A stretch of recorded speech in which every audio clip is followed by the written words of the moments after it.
Qu'il soit meneur de jeu, créateur, second attaquant ou tout simplement milieu offensif, le joueur en question est chargé de dynamiter le jeu offensif tout en ayant cette liberté de se positionner sur toute l'étendue du terrain.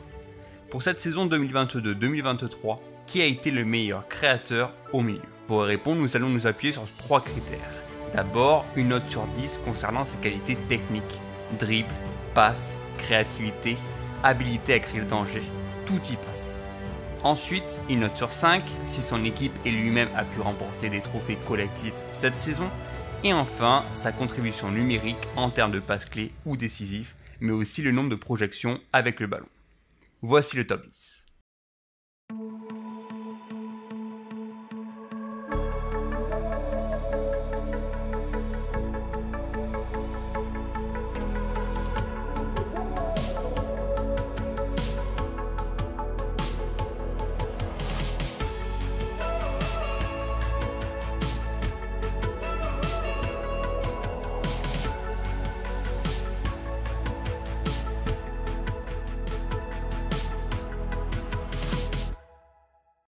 Dixième, Alexis McAllister, Brighton. Véritable sensation cette saison où il a brillé aux yeux du monde, McAllister a été le métronome de Brighton cette saison. Avec son numéro 10 dans son dos, il a cette capacité de maintenir l'entrejeu, de monter haut et surtout de toujours marquer. Il a aussi cette habilité de jouer entre les lignes et son positionnement est toujours bien maîtrisé pour se défaire de l'opposition. C'est un joueur de ballon et cela se sent avec une note technique de 8 sur 10. Jouant milieu centre sous Graham Potter, De Zerbi a lui décidé de le faire jouer un petit peu plus haut après la Coupe du Monde. Et c'est lui qui a les clés du jeu, avec la construction progressive de l'animation offensive. McAllister sert de connexion entre l'attaque et la défense et le fait très bien. Ses compétences ont surtout été essentielles en Coupe du Monde où il a été le véritable soldat au milieu de terrain. Brighton repart malheureusement sans titre, mais se contente d'un beau top 6 et d'une demi-finale en FA Cup. Avec Brighton, McAllister s'est montré très dangereux pour inscrire 10 buts en Première Ligue. Ses statistiques démontrent son appétence à participer au jeu où il a pu délivrer 55 passes clés, être dans la possession et courir sur chaque ballon. Il est aussi important dans le support aux autres avec 253 ballons recouvrés, notamment en Coupe du Monde. En stats, il s'en sort avec une note de 4 sur 5. Et avant de rejoindre Liverpool, McAllister s'en sort avec une note de 16 sur 20 cette saison. 9e, Christopher Nkunku, RB Leipzig. Saison très particulière pour Christopher Nkunku. Il a été blessé une bonne partie de la saison, le laissant sur le carreau. Et pourtant, il a été l'un des joueurs les plus décisifs en Bundesliga. Sa qualité de dribbleur ne sont plus à démontrer, ni même ses qualités de finisseur. Il a été particulièrement adroit devant les cages et a su faire parler toute sa technique pour relancer le RB Leipzig dans la lutte au top 3. Il crée, il propose, il se démarque, bref, il sait tout faire. Nkunku a su amener son talent avec une note de 8 sur 10 en technique. Dans une position un peu plus reculée par rapport à Werner, mais un peu plus avancée par rapport à Szoboszlai, Nkunku s'est beaucoup retrouvé entre les lignes, ce qui a facilité ses mouvements avec le ballon. Il s'est beaucoup proposé au jeu collectif et a été attentif à l'opposition. Il est même le buteur libérateur en finale de la Coupe d'Allemagne, ce qui lui donne un trophée en plus. En jouant 25 matchs cette saison, Nkunku a réussi à terminer meilleur buteur de la Bundesliga. Une véritable prouesse pour lui et une première dans sa carrière. Il a certes moins participé dans le jeu que la saison précédente, mais son apport de passes reste intéressant avec 49 passes clés, toutes compétitions confondues. C'est aussi un joueur qui touche beaucoup de ballons et sa présence reste un atout majeur. Il part pour l'Angleterre, mais cette saison, Nkunku vaut déjà un bon 16 sur 20. 8e, Federico Valverde, Real Madrid. L'une des principales caractéristiques de Valverde est sa polyvalence. Il peut combler les trous et se retrouver dans le 11 de départ. A la base, Valverde reste un milieu de terrain central, mais cette saison, il a été l'élément numéro 1, beaucoup plus porté vers l'avant, et a même été celui qui a débloqué des situations par des tirs éclairs aux 25 mètres. Dans le jeu, Valverde tient le ballon et peut centrer au point de pénalty. Il est aussi très endurant, ce qui le rend redoutable en action de contre. Imprévisible et talentueux, Valverde va encore progresser avec le Real Madrid. Valverde a joué beaucoup plus haut cette saison, laissant le trio Kroos, Modric, Tchouaméni s'occuper des tâches défensives. Il a souvent été une option sur le côté droit de l'attaque. Il a beaucoup couru pour recevoir le ballon dans les meilleures conditions. Il couvre très bien son côté et est un élément indispensable pour Ancelotti. Même s'il fut un peu court pour la Coupe du Monde 2022, il a aidé le Real Madrid à remporter la Copa del Rey. L'Uruguayen a plus que doublé ses statistiques cette saison. Il a été présent avec le Real Madrid sur 9 buts et 7 passes décisives. Il est très dangereux dans ses passes, voit le jeu et fait preuve de beaucoup de caractère pour reprendre un ballon perdu. De même, il s'est montré décisif dans ses duels aériens. Valverde s'en sort alors avec un très bon 16 sur 20 au général. 7ème, Bernardo Silva, Manchester City. Annoncé partant depuis 2 saisons, Bernardo Silva continue de régner dans le jeu de City. Et même s'il doit le faire partir de la rotation, le Portugais a toujours répondu présent sur le terrain. Lui, pouvant jouer plusieurs rôles à la fois, a été déterminant dans sa façon de tenir le ballon et de jouer vers l'avant. Que ce soit sur le côté droit ou dans une position axiale, il a été dangereux. Sa finesse technique est appréciable et il arrive toujours à gagner ses 1 contre 1. Encore une fois, Bernardo se distingue des autres avec un 8 sur 10 en technique. Bernardo Silva est considéré comme la valeur numéro 1 de Guardiola et le coach catalan refuse de le laisser partir. C'est ce joueur qui va accomplir toutes les tâches difficiles et se mettre au service de l'équipe. Il est extrêmement talentueux avec le ballon et cela s'est vu surtout en Ligue des Champions où il a été l'homme fort des quarts de finale et des demi-finales. Clairement son impact est au point fort avec un 5 sur 5 en apport à l'équipe. Bernardo Silva, de par sa polyvalence, n'a pas pu étoffer ses statistiques globales avec City, avec 8 buts et 6 passes décisives, toutes compétitions confondues. Il garde la gestion du jeu en jouant simple et ne va jamais tenter une action impossible. Ses mouvements sont toujours aussi précieux et il peut réaliser une passe dans la surface adverse. Il est important dans la récupération à la perte avec 220 ballons recouvrés. Dans l'ensemble, Bernardo s'en sort avec un 17 sur 20 cette saison. 6ème, Bruno Fernandes, Manchester United. C'est devenu une habitude pour lui, Bruno Fernandes fait partie des meilleurs joueurs de la planète et sa saison avec United le confirme.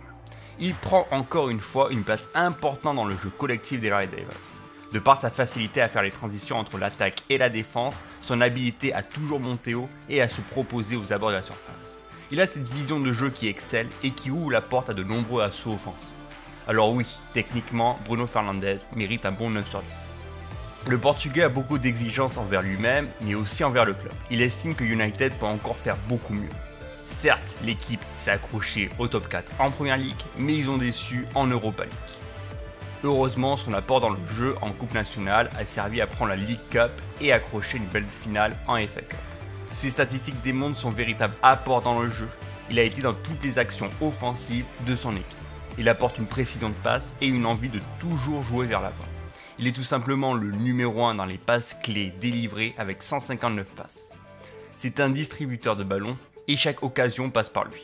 Malheureusement, il se contentera uniquement de 8 passes décisives délivrées où ses partenaires n'ont pas été aussi précis que lui. Au total, Bruno Fernandes cumule une note de 17 sur 20. 5ème, Jamal Musiala, Bayern Munich. On l'attendait depuis un moment, la saison aboutie du Golden Boy allemand. Et on n'est pas étonné de l'avoir arrivé si rapidement. Quelle fulgurance de la part de Musiala. Sur tous les tableaux possibles, il a été l'homme le plus dangereux de son équipe. À seulement 20 ans, il est déjà très mature. Il prend le contrôle du jeu avec ses débordements à répétition et son appétence à toujours chercher une frappe. C'est un créateur et un buteur et sa saison résume déjà toutes ses qualités. Il mérite un bon 9 sur 10 en technique. Le jeune Allemand a laissé le légendaire Thomas Müller sur le banc, a pris place au milieu de terrain et a apporté un soutien offensif de taille aux Mané, Sané ou Gnabry.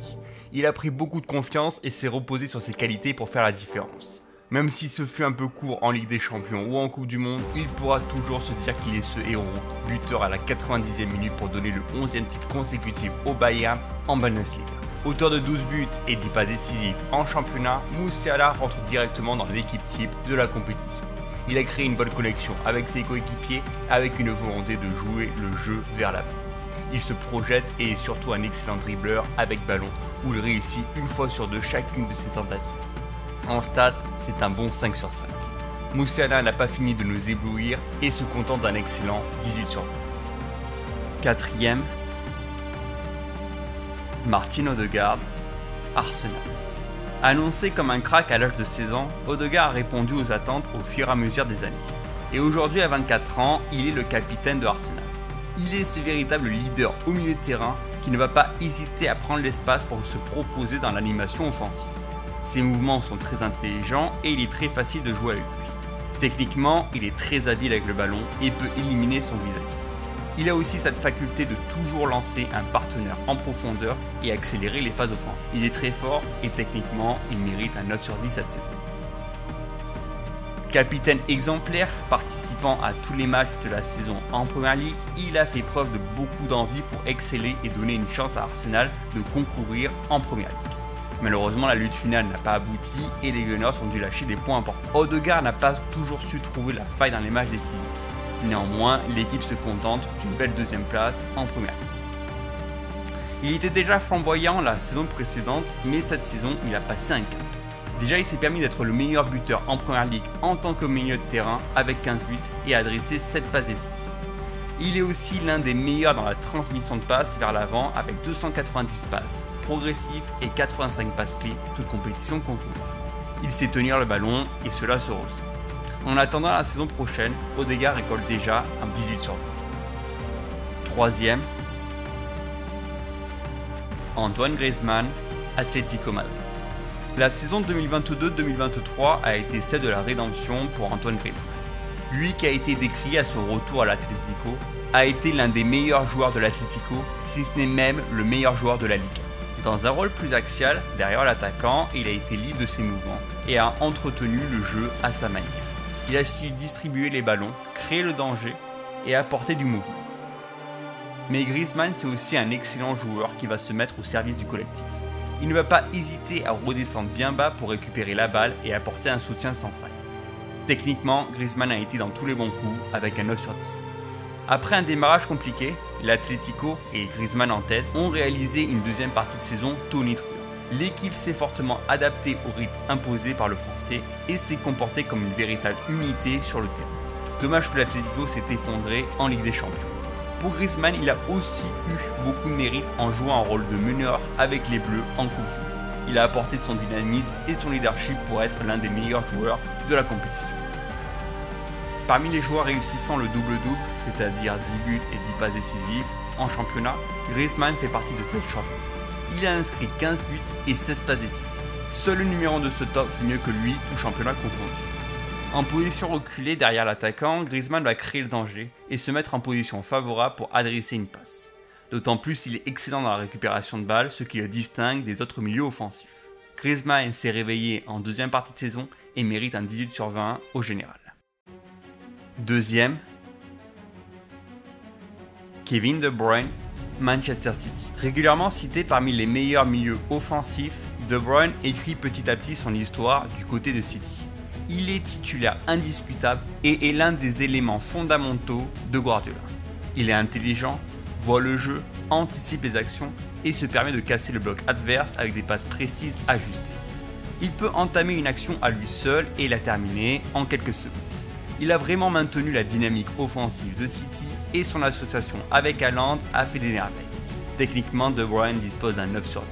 Être titulaire dans une équipe conquérante sous tous les tableaux possibles prouve un véritable apport à l'équipe. Il a su inspirer ses partenaires et avoir un rôle dans le jeu de City. Les puristes pourront lui reprocher parfois sa nonchalance, mais dans les gros matchs, il a toujours donné satisfaction. Impossible de ne pas lui accorder un 5 sur 5 dans cette catégorie. Le dynamiteur de Manchester City a encore fait parler sa classe au milieu de terrain. Il est le créateur attitré de l'équipe et cela se confirme par ses statistiques. Il termine encore une fois meilleur passeur de la Première Ligue avec 16 passes, a été dans tous les bons coups offensifs en délivrant 126 passes clés et est même plutôt téméraire avec 139 projections avec ballon. C'est aussi un buteur décisif, toujours inscrire le but important dans un match. De Bruyne s'en sort avec un 5 sur 5. Globalement, le Belge a réussi sa saison avec une note de 19 sur 20. Premier, Lionel Messi, Paris Saint-Germain. Qui d'autre que lui pour dominer sa catégorie? Sur la feuille de match, Messi occupe le côté droit.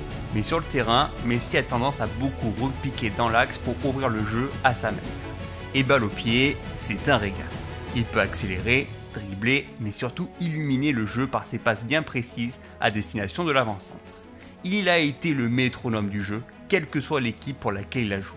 Techniquement, Messi vaut un 9 sur 10 cette saison. Avoir Lionel Messi dans son équipe est gage de qualité. Quand on parle de sa saison, on ne peut s'empêcher de revisualiser l'ensemble de sa Coupe du Monde. Il a revitalisé l'entrejeu, s'est permis de faire jouer son équipe et a inscrit tous les buts importants. Il a même été élu meilleur joueur de la compétition. On peut lui reprocher de ne pas avoir eu le même impact avec le Paris Saint-Germain, notamment en Ligue des Champions, où il semblait peu concerné. Les stats de Lionel Messi sont encore une fois ahurissantes. 16 buts et 16 passes décisives rien qu'en Ligue 1, suivi de 8 buts en Coupe du Monde. En termes de création de jeu, il est le GOAT, avec des passes précises, 301 passes dans le dernier tiers et 133 passes clés. Mais c'est aussi beaucoup de projections vers l'avant avec des dribbles. Bref, que ça en déplaise à certains, Messi a encore fait du Messi. Et à 35 ans, pour sa dernière saison en Europe, Messi termine avec un 19 sur 20.